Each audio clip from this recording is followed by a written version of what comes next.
Lynette Miller wasn't supposed to be the character who changed everything. When Season 3 of Ginny and Georgia dropped, fans expected more chaos from Georgia, emotional breakthroughs from Ginny, and inevitable tension from Paul, Austin, and Marcus. What they didn't expect was a quietly compelling redemption arc that not only deepened the show's emotional core, but also redefined what forgiveness and growth look like in a world filled with messy people. Lynette, who had once been painted with broad strokes, a neglectful mother, a woman trapped in addiction and bitterness, someone easy to write off, emerged in Season 3 as a layered, complicated, and surprisingly resonant figure. Her evolution from a background antagonist into a character capable of growth, accountability, and vulnerability became one of the season's most compelling narratives. In the early episodes, Lynette is reintroduced with guarded eyes and a clipped tone, still bearing the sharp edges that defined her interactions in earlier seasons. She's back in Wellsbury not just as a mother to Zion's ex, Simone, or as the woman who once abandoned Marcus and Maxine's friend group in a time of need, but as someone seeking a second chance. Her return immediately sparks tension. Georgia doesn't trust her, Ginny is cautious, and even Ellen, once Lynette's closest confidant, keeps her at arm's length. But Lynette's presence forces each of them to confront their own capacity for forgiveness. The first real sign of Lynette's transformation comes in Episode 3, when she volunteers at the community garden. Initially, it seems performative. Ginny herself suspects Lynette is doing it for appearances, especially when local reporters catch wind of her return. But a key moment unfolds when Ginny finds Lynette gently comforting a crying teenage girl who's having a panic attack in the garden's greenhouse. There are no cameras, no performative gestures, just a moment of human empathy.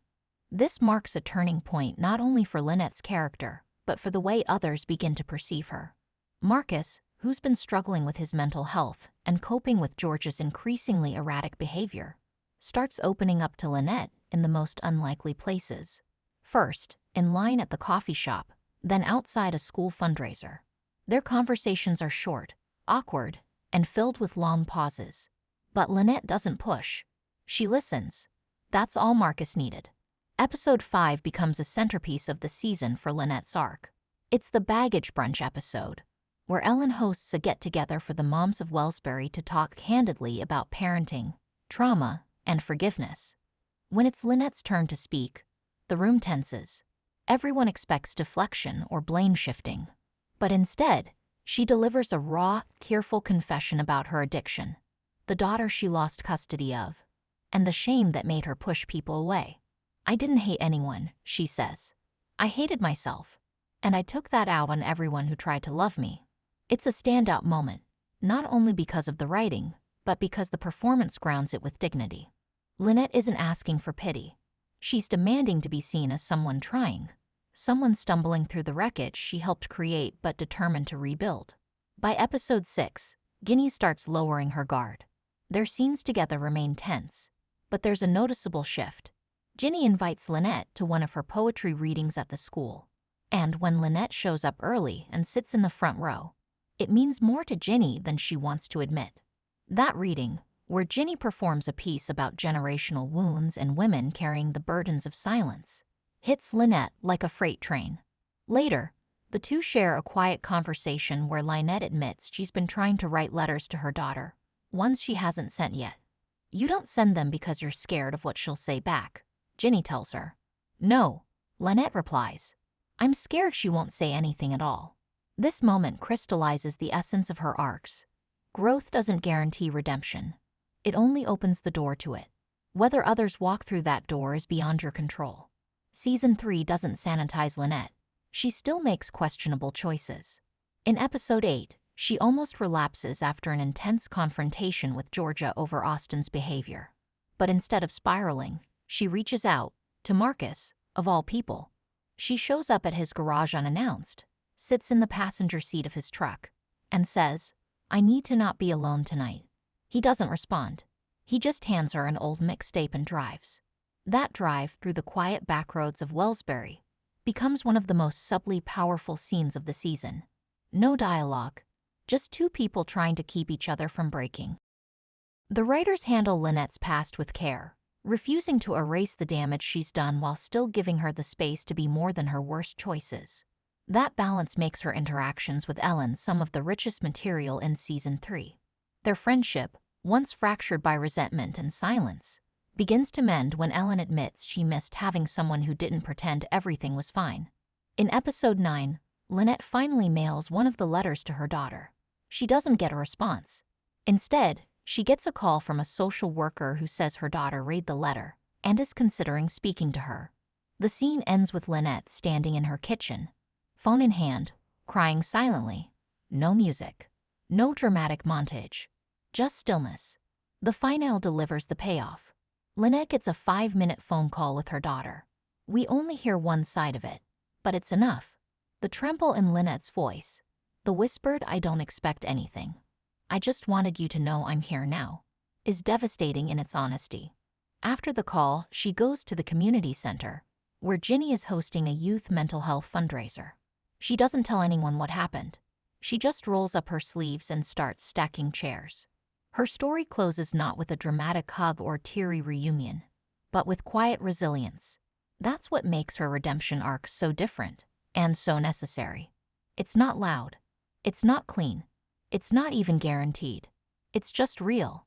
While Georgia remains the chaotic magnet around which the show spins, and Ginny continues to wrestle with her own trauma and desire for agency, Lynette's arc offers something else entirely.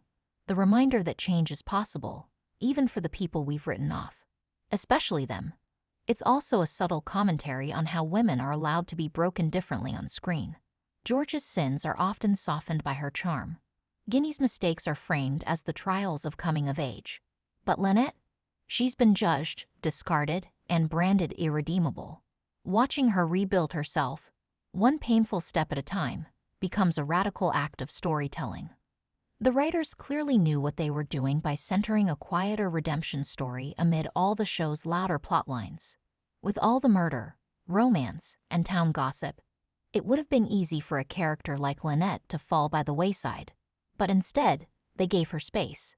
And in doing so, they gave viewers someone to root for, not because she was perfect, but because she was trying to be better. In many ways, Lynette's journey mirrors the series itself. Unpredictable, emotional, and deeply human. And while Georgia might remain the queen of Wellsbury drama, it was Lynette Miller, flawed, forgotten, and finally seen, who walked away as the unexpected heart of Season 3. Lynette's presence in Season 3 leaves a lasting impact not just on the characters, but on the audience as well. Her growth reminds us that redemption doesn't require grand gestures. It thrives in small, consistent choices. She may never fully repair the damage of her past, but her willingness to face it head-on speaks volumes.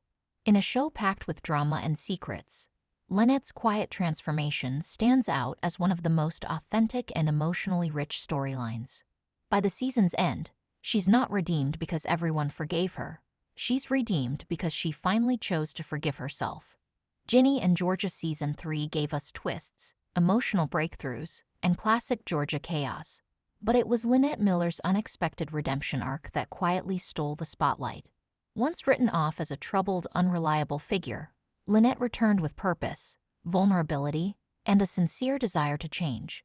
Her slow transformation, from a woman running from her past to someone brave enough to face it, offered some of the season's most powerful and emotional moments.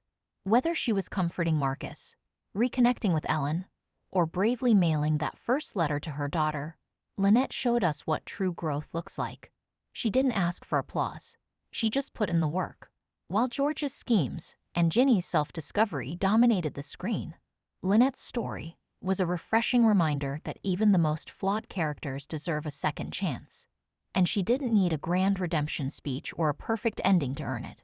She earned it through quiet resilience and honest effort.